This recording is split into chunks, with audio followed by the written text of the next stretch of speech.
So this is one of my hormone highlights. I'm going to be just giving you a quick overview into one of the last talks that I did on luteal phase depression. I want to talk today quickly about low progesterone in the luteal phase. Low progesterone in the luteal phase can cause a ton of problems because it can mean that you don't ovulate.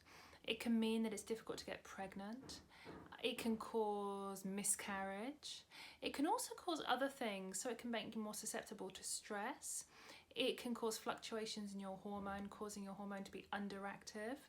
And it can also mean that there's more fluctuations in your blood sugar and insulin resistance. So a whole lot of things can be going on, and this can either be caused or cause progesterone to be low.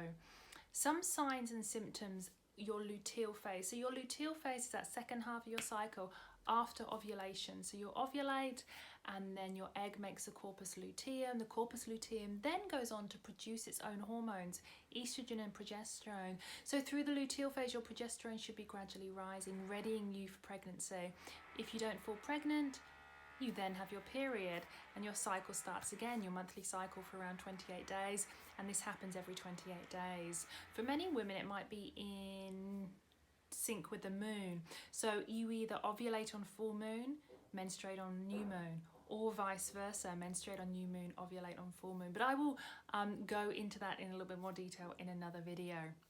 Signs that your progesterone's not peaking, signs that your corpus luteum is maybe not producing progesterone, can be severe water retention. We know progesterone supports aldosterone and it helps to release fluid from your body. So you may have water retention, you may have anxiety, you may have ovulation pain or pain in your lower pelvic throughout your luteal phase as the egg is not actually maturing properly, and maybe it's getting larger and you're getting an inflamed egg and it's getting bigger and filling with fluid.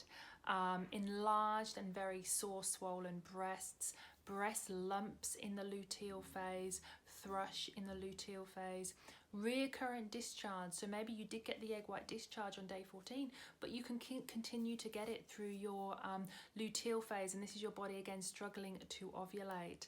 Sugar and sweet cravings, no ovulation, you've been tested and you don't ovulate at all, and then insomnia. And like I said, insomnia and anxiety coupled with maybe heart palpitations.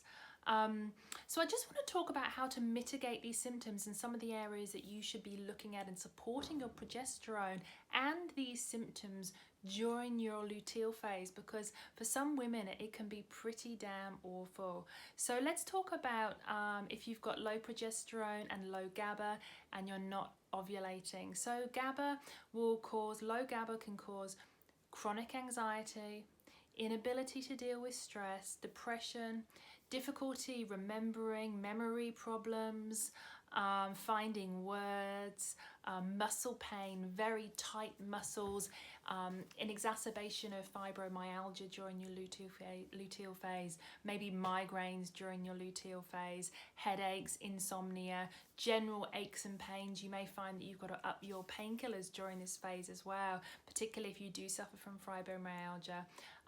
Increase in conditions like autoimmune conditions, pain in your eye, gum pain, that kind of thing.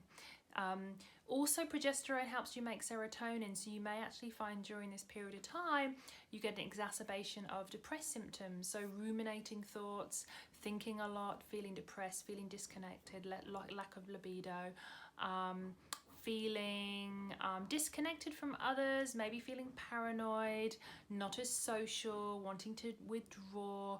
All of those kind of symptoms are signs that serotonin and GABA can be low due to that low progesterone.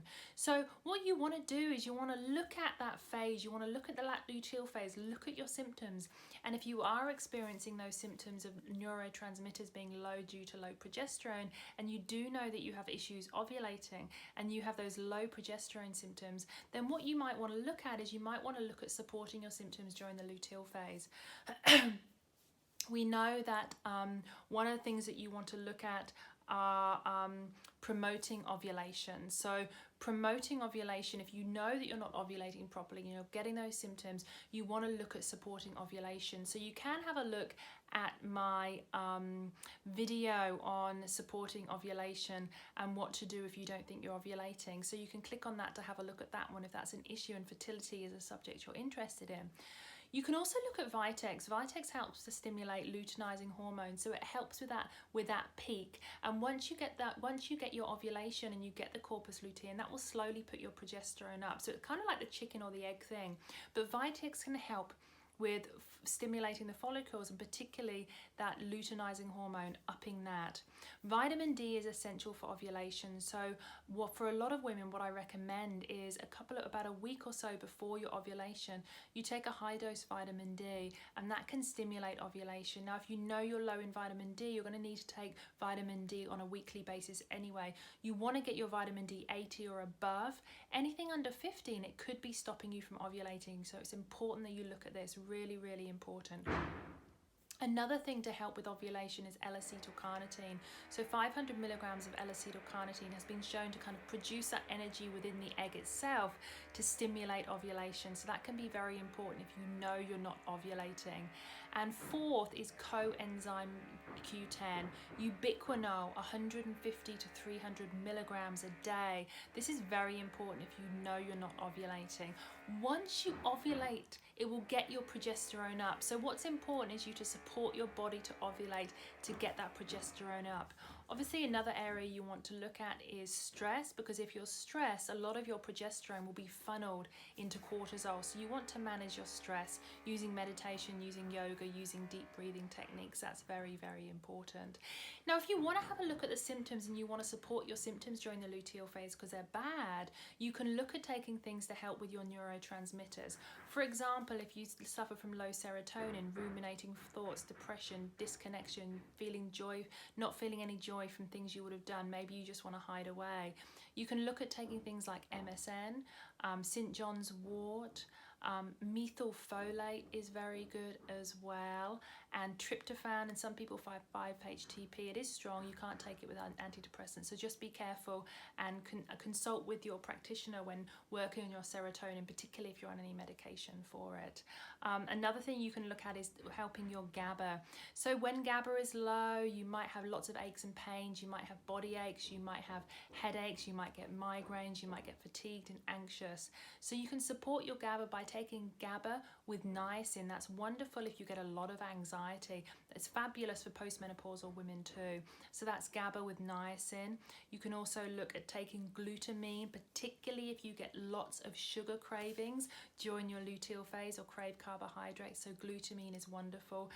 Taurine, and one thing that's very, very good to help with your GABA, and it's especially indicated if you get extreme anxiety, and it's for these also if you can't drink coffee. Theanine is fantastic. Theanine is found naturally in green tea and tea. This is why some people can do coffee, but they can't do coffee, but they can do tea. And that theanine is really indicated with body anxiety and low GABA. So it's a wonderful thing to take if you do suffer from a lot of anxiety and tight muscles and pain. If you get a lot of fatigue during your luteal phase, have a look at acetylcarnitine. Taking that helps with your energy and your dopamine and your endorphins during your luteal phase. And then finally, working on your dopamine levels to support them during the luteal phase. This is particularly if you're getting a lot of depression and low moods. Rhodiola is fantastic for this. So those are just things that can help you in the luteal phase to help with those symptoms, but then you also want to have a look at stimulating your ovulation, supporting your egg production so you can start to get that progesterone production up. So I hope that helped you. That was information for your luteal phase to help you with symptoms and what you can do to support your neurotransmitters in your luteal phase. So until next time, have a great day. Bye.